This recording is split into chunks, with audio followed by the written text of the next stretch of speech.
শফিকের video viral হওয়ার পর শফিক ও সোনালীর কথা শুনে শফিক ও সোনালীর বন্ধু রুবেল কি বলল আপনারা নিজে মুখেই শুনুন।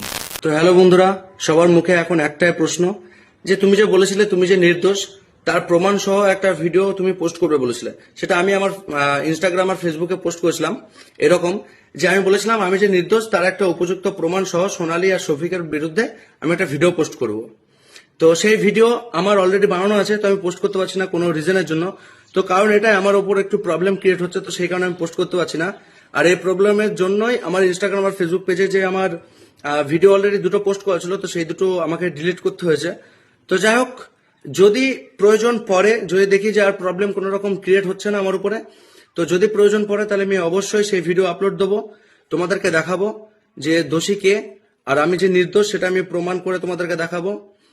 আর যদি প্রবলেম ক্রিয়েট না হয় তাহলে এই পর্যন্তই। বাকি আর কিছু বলতে চাই না, আমি এই নিয়ে কোনো রকম কোনো কিছু এগোতে চাই না। প্রচুর পরিমাণে প্রবলেমে পড়তে হচ্ছে আমাকে, আমার ফ্যামিলিকে। তো আমি এই নিয়ে কোনো রকম কথা বলতে চাই না। যাই হোক, তোমরা যেটা ভালো বুঝবে এরপরে তোমরা সেটা, মানে আমি কিছু বলতে চাই না এই নিয়ে। আর আর যদি কিছু জানার থাকে তাহলে তোমরা আমার কমেন্ট বক্সে কমেন্ট করো, জানাও, আমি রিপ্লাই দেওয়ার চেষ্টা করব সবাইকে। যাই হোক, সবাই ভালো থেকো, সুস্থ থেকো।